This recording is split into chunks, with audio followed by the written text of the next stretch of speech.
जटा बूढ़ी अपनी दुकान में तार के गुच्छे सजाकर और सामने एक टोकरी में कच्चे कच्चे तार गोले छीलकर बेच रही है।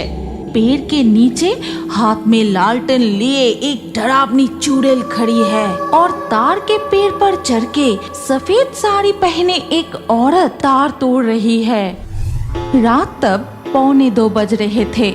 हाथ में लालटेन लेकर चुड़ैल और जटा बूढ़ी तार के जंगल में प्रवेश करती है और एक तार के पेड़ के नीचे रुककर चुड़ैल अपने लालटेन को ऊंचा करके पकड़ते ही जटा बूढ़ी तुरंत तार के पेड़ पर चढ़ने लगती है। फिर पेड़ की चोटी पर चढ़कर कच्चे कच्चे तार बेचूंगी मैं काट, नरम नरम मुलायम तार की गोला, एक बार आकर खा जा जटा बूढ़ी की तार गोला। फिर जटा बूढ़ी कटारी से कच्चे तार के गुच्छे काटने लगती है और वो एक एक करके कई तार के गुच्छे जमीन पर गिरा देती है।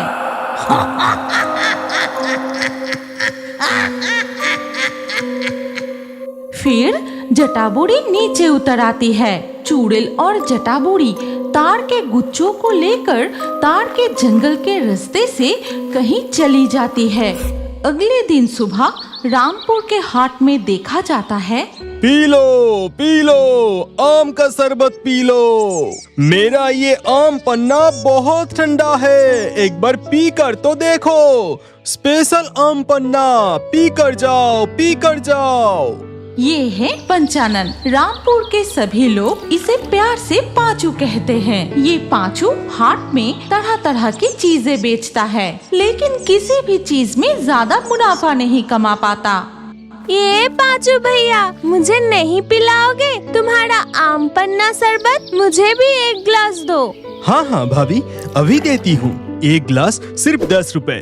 तभी पांचू की दुकान के सामने से आवाज आती है, तार गोला, नरम कच्ची कच्ची तार गोला, इस गर्मी में नरम नरम रस भरी मीठी तार गोला खा जाओ। तार गोला सिर्फ 5 रुपए। इसी बुढ़िया की वजह से पांचू अपने व्यापार में कभी ठीक से मुनाफा नहीं कमा पाता। पांचू चाहे जो भी बेचे, ये बुढ़िया वैसे ही चीजें लेकर उससे भी कम दामों में ग्राहकों को बेच देती है।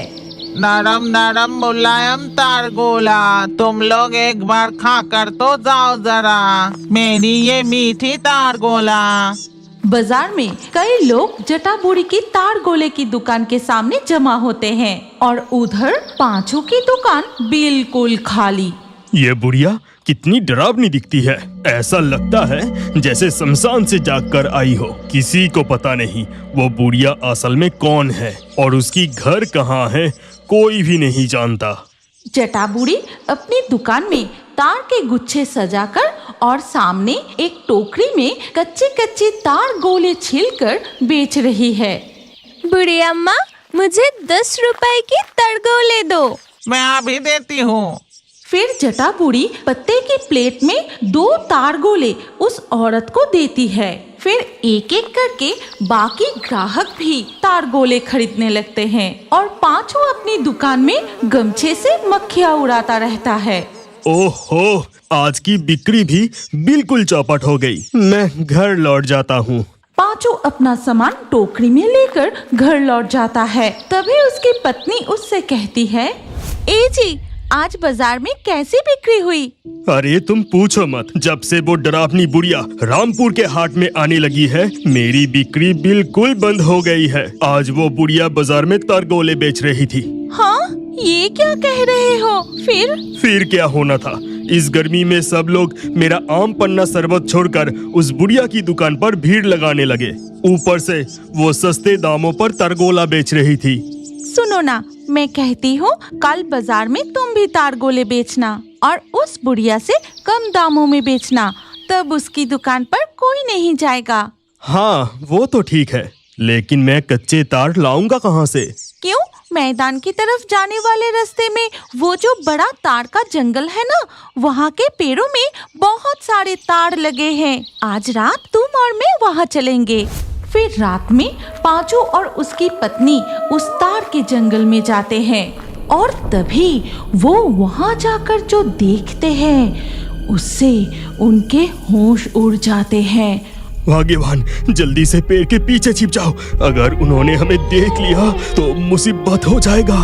पांचू और उसकी पत्नी पेड़ के पीछे छिपकर सारी घटना देखने लगते हैं। देखते हैं कि पेड़ के नीचे हाथ में लालटेन लिए एक डरावनी चुड़ैल खड़ी है और तार के पेड़ पर चढ़ के सफेद साड़ी पहने एक औरत तार तोड़ रही है। सुन रही हो, एक और तार का गुच्छा तोड़ो, कल बाजार में और भी कम दामों में तार गोला बेचनी होगी। ठीक है, मैं अभी एक और तार का गुच्छा नीचे गिराती हूँ।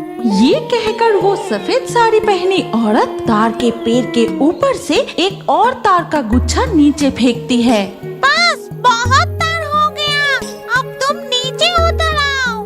अच्छा, ठीक है। फिर बुढ़िया तार के पेड़ के ऊपर से सीधे छलांग लगाकर नीचे उतर आती है और लालटेन की रोशनी में उस बुढ़िया को देखते ही पांचू पहचान जाता है। अरे, ये तो वो जटा बुढ़िया है जिसकी वजह से बाजार में मेरी कोई चीज नहीं बिकती। हाँ, मैं सही देख रहा हूँ, बिल्कुल वही जटा बुढ़ी है। देखा तुमने, वो बुढ़िया छलांग लगाकर तार के पेड़ के ऊपर से कैसे नीचे उतर आई। वो कोई साधारण बुढ़िया नहीं है, वो जरूर भूत है। चलो माँ, अब हम वापस चलते हैं। हाँ, चल, अभी हमारा असली काम बाकी है, इन तार गोले पर हमें। फिर वो डरावनी चुड़ैल और जटा बूढ़ी तार के गुच्छे लेकर चली जाती है। इसका मतलब वो चुड़ैल इस जटा बुढ़िया की बेटी है। दोनों भूतिया माँ और बेटी मिलकर। यहाँ से चलो, इस जंगल में पेड़ पर चढ़कर तार तोड़ना ठीक नहीं होगा। हमारे तालाब के किनारे वाले तार के पेड़ में कुछ तार लगे हैं, तुम कल सुबह वही तोड़कर बाजार में ले जाना। वही करूँगा। इस रात के समय तार के पेड़ पर चढ़ना ठीक नहीं होगा। कल सुबह ही तार तोड़कर बाजार ले जाऊंगा। पांचू और सुनीता अपने घर लौट जाते हैं। फिर धीरे धीरे सुबह हो जाती है। पांचू अपने पेड़ से कच्चे तार तोड़कर बाजार में ले जाकर देखता है कि तब तक वो जटा बूढ़ी अपनी दुकान सजाकर तार गोले बेचना शुरू कर चुकी है।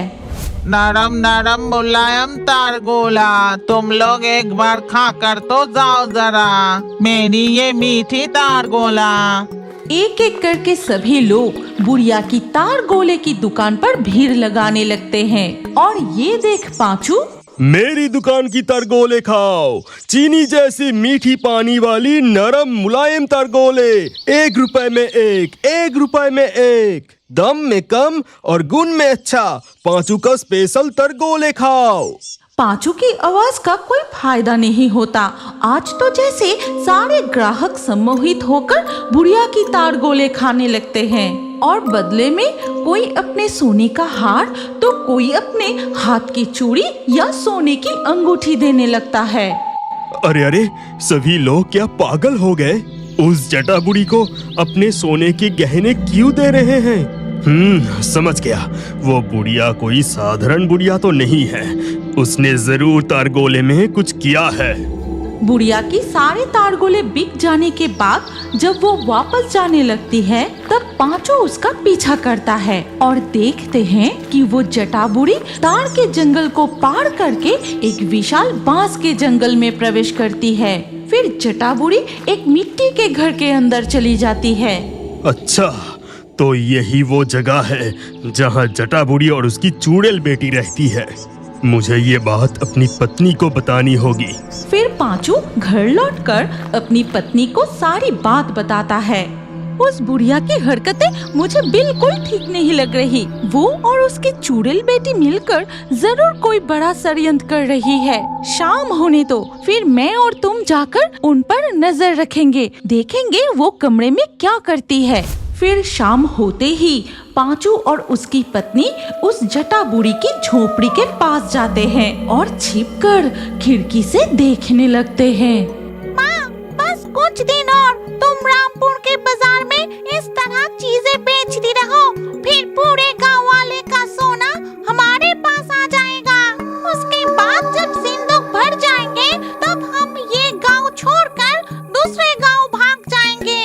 लेकिन वो पांचू कई दिनों से मुझे सबकी नजर से देख रहा है, ये बात मुझे अच्छी नहीं लग रही। हे भगवान, ये चुड़ैल और जटा बूढ़ी माँ बेटी मिलकर कितना भयानक षड्यंत्र कर रही है। ये दोनों ही चोर भूत है, हमारे गांव वाले का बहुत नुकसान हो जाएगा। इन दोनों को यहाँ से भागने नहीं दे सकते। चलो भाग्यवान, हम अभी अघोरी तंत्री के पास चलते हैं। लगता है हमारे घर के बाहर किसी की आवाज सुनाई दी। कौन है बाहर? सर्वनाश, कहीं किसी को हमारे बारे में पता तो नहीं चल गया। कौन है रे बाहर? जवाब दे। माँ, चलो बाहर जाके देखते हैं। भाग्यवान, सर्वनाश, लगता है इन्हें हमारे बारे में पता चल गया। अगर इन्होंने हमें पकड़ लिया तो बचना मुश्किल है। दोस्तों, इस हालात में सुनीता और पांचू क्या बचकर भाग पाएंगे या जटाबूढ़ी और चुड़ैल उन दोनों को पकड़ लेंगी? तब तो जटाबूढ़ी और चुड़ैल की इस जोड़ी के बारे में कोई जान ही नहीं पाएगा। वो दूसरे गांव में भागकर फिर से कुछ नया करेंगी। अगर तुम लोग इस कहानी का नेक्स्ट पार्ट देखना चाहते हो तो हमारे चैनल को अभी सब्सक्राइब कर लो और कमेंट में नेक्स्ट पार्ट लिखकर हमें बताओ।